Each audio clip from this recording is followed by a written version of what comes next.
PhD student Oliver Vining is collecting samples for biomedical research at Axial Seamount.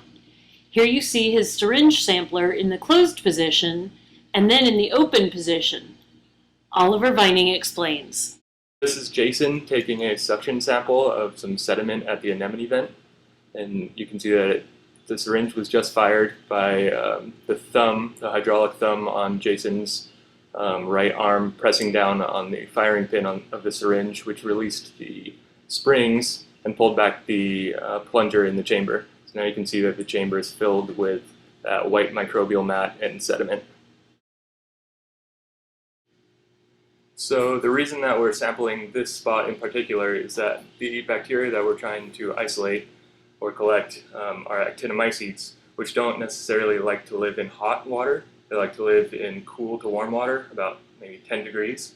So you can see the shimmering hot water coming out of the middle of that vent. That's probably between 20 and 30 degrees. So we want to sample just outside of that shimmering water.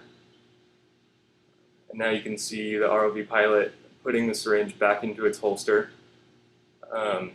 He wants to put it with the tube sort of pressed against the side of the chamber so that it seals off, so that we don't lose the sample falling out of the tube at the end, the nozzle, or have it be contaminated by the surrounding seawater once we bring Jason up to the surface. The syringe sampler is further secured with a bungee cord manipulated with Jason's agile arm. This attaches the sampler to Jason's payload, where it will remain for the rest of the dive.